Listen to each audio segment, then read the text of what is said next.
Hey quilters, it's Marianne Fontana, Fontana Originals. I am going to be making a sunflower on a blue background. I'm half Ukrainian and I feel like I want to do something, make me feel, I don't know, better. And so I've decided to make this sunflower, and it just so happens that AccuQuilt has introduced the Grandmothers Fan die just last week, and that is number 55537, and it is actually going to be perfect for me to make the sunflower. I'm going to be using shapes B and A only because I'm going to turn the sunflower blades into a Dresden plate so it will look like a sunflower. I'm using 3 different yellow colors. I've already cut out my little pieces, and there's actually 3 on the die board, if you can see it. And so I've picked out 3 different yellows. I have one that's a little polka dot, one that's a solid, and one is just a little like leaf fabric, and I thought that would give the sunflower a little bit of dimension. So once you have them cut out, now you need a total of 4 quarters, and there's 6 per quarter. So you need 24 pieces of the blades, and you need 4 of the shape A. And let me show you how easy it is to sew them together. These are the 3 different fabrics that I chose to make my sunflower, and they're all just little shades of yellow. And what our goal is to do this, is to sew it so that we can put the point like a Dresden plate, and then we can sew them together in a circle as you would the Grandmother's Fan, and it will look like a sunflower. And the first thing you have to do is take right sides together and fold each piece in half, just like this, and you're going to sew a 1/4 inch seam. I apologize, my foot pedal is behind my camera and I can't get to it. And I'm going to actually chain piece them.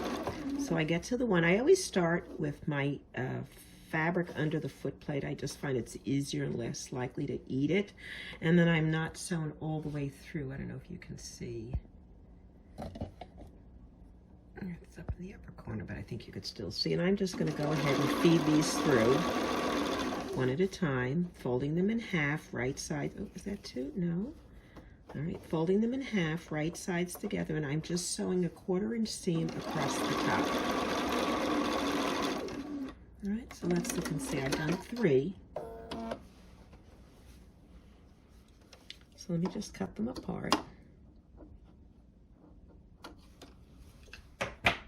And then all you have to do is take the one piece, back up just a little bit.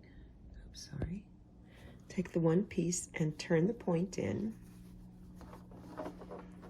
Press your finger in, and then when you flatten it out, now obviously I'm going to fix the point, but you basically have a piece now with a point with a finished side for a Dresden plate.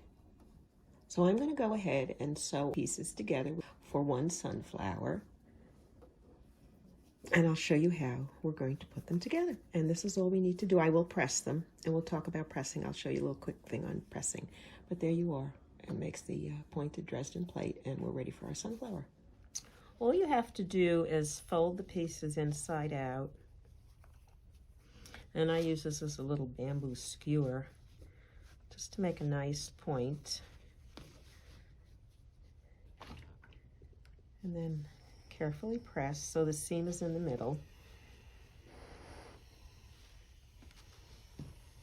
And that's it. I've made a few. So I have my 24 Dresden plate leaves sewn together. Now all I have to do is piece them together in a circle. I'm going to make 4 1/4 quadrants. So I'm going to sew 6 together as a set, and I'll do that 4 times. So let's go down and I'll do 1 set, and then we'll talk about attaching the circle center of the new sunflower. I'm going to be sewing 2 shapes together, and I've laid out the colors so that I'm alternating the 3 different colors that I'm using, but all you have to do is sew 2 together, and I'm actually going to be chain piecing them, so I've done 2 sets, and I'm going ahead because I need 4 quadrants, so I'm going to go chain 4 of these together, and they're all the same. It's the same colorway because I'm making 4 individual blocks. because that's the only way to sew that circle in the middle would be a little bit challenging in a circle.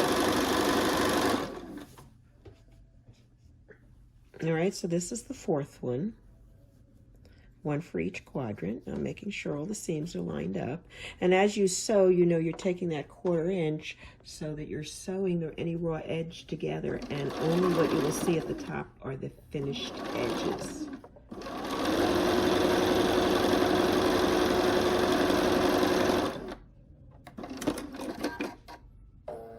All right, so let's look. So I did 4. Let's back up a little. Oops. Back up. Okay, and I have 2 done. And I'm going to go ahead and start a 3rd. Let's get a little closer. So all I'm going to do is close it. I'm going to leave it open, excuse me, leave it open. And I'm going to add my next one. And since I had a solid, a floral, and a polka dot, the polka dot is next. I'll match it up at the top and the bottom. And I'm going to set it under my presser foot and sew.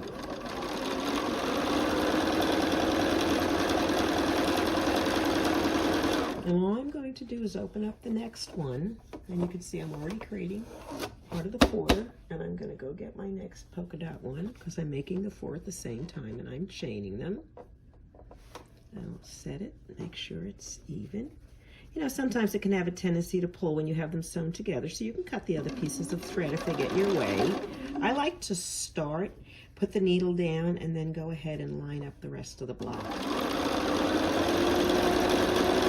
I always hold my finger to the very end because that's usually when people go, oop, this way or that way, because they think they're finished, and it's like this grand gesture. Ask me how I know. Yeah, I used to do that. And what I found is the edges weren't straight at the end. So there we go. We'll bring that right in. And I just like to stop and line it up.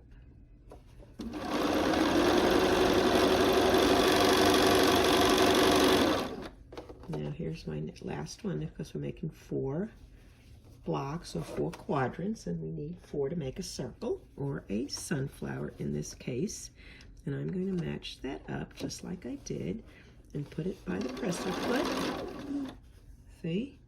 And then I'm going to make sure this is matched up all the way down.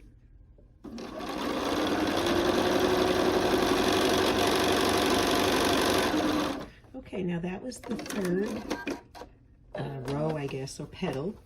And so here we are. I've got 3 sewn together. Let me cut one up so you could see it, since it's kind of hard to see with the other pieces connected. But I will do this for all 8 unless it gets really cumbersome. But here we are. I've got now my sunflower points. They're finished. And on the other side, they're all sewn in the seams. And I'll probably leave the seams like that and sew them. I don't believe in opening my seams. I think it takes way too long. I will probably end up pressing everything though in one direction and go all the way around at the end. So I'm going to continue until I have, and we'll talk about sewing the 1/4 of the centerpiece onto each of the quadrants. Okay, so the goal now is we have these 6 pieces sewn together, and I've pressed them. And as you can see, I've pressed them all in one direction. Life is too short to press seams open, so I'm pressing them all in one direction, and I've made 4 of them. And the goal now is to sew this and this together.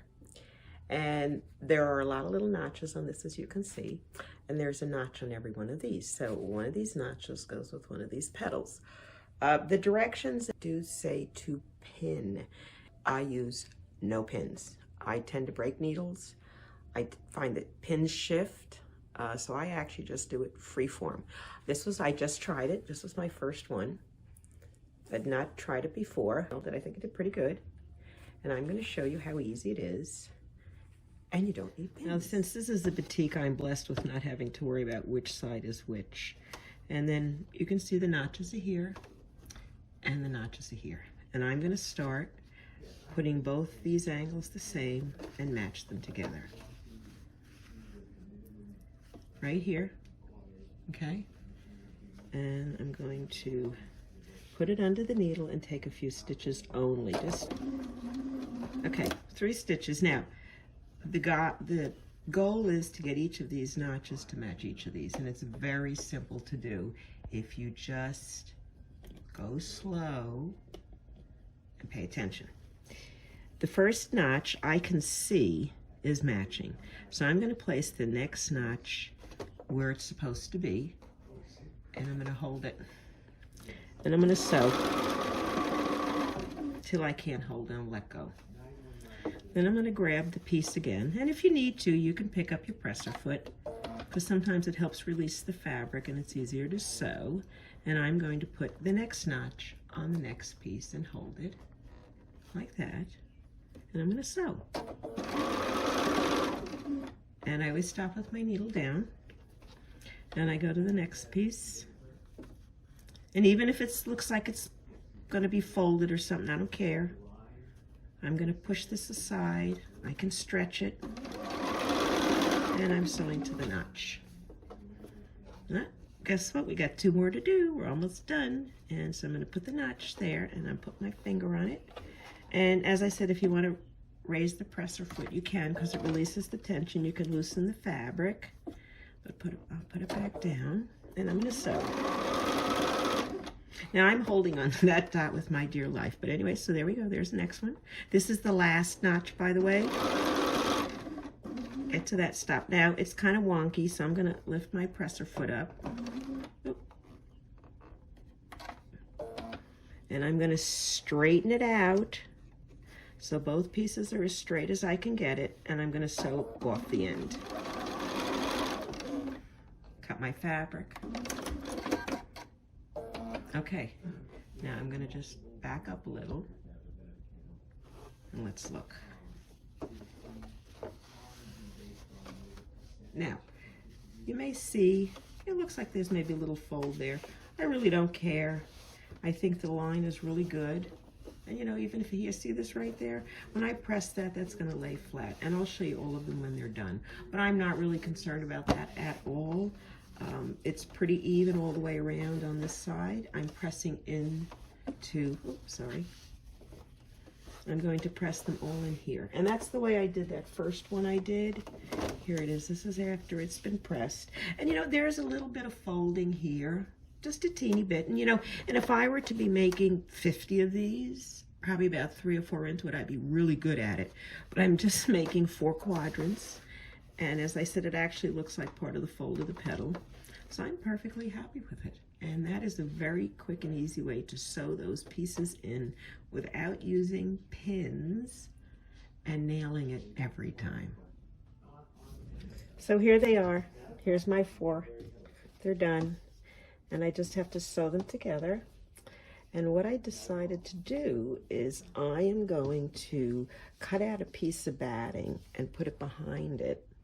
And then I'm going to put it on another quilt, piece of fabric and a quilt top to give it some more dimension. And I'm going to sew down the edges as though I were sewing an applique, and I'm going to come up into the, probably free motion the stuff inside. But I am going to put a piece of batting behind it, and then once I start sewing it on, I'll cut it away. But anyway, there is my sunflower, and I'm going to put it on a blue background. And that will be my blue and yellow Ukrainian sunflower. So I finished the sunflower, and I actually cut a piece of batting out. I put spray glue on this already, but I cut a piece of batting out that was bigger than the sunflower, and I put spray glue on the batting. You know, I took it, I lifted a half up, I sprayed it, I pressed it down, I did it to the other side, and it sticks pretty good. And so, and I've decided I'm going to use this backing. What I'm going to do first is I'm going to spray glue this now and put it onto here, centering it. I've got about 5.5, 6 inches on each side. And for now, I'm going to go onto the manual sewing machine, and I'm going to stitch around here and maybe just do a little embellishment, not too much. I don't want to flatten it out too much. And I'm going to go around the edges, and then probably single strips down here, but I'm going to zigzag around the edges to pin them down, so this will puff up when I sew this in. So I'm going to go ahead and do that.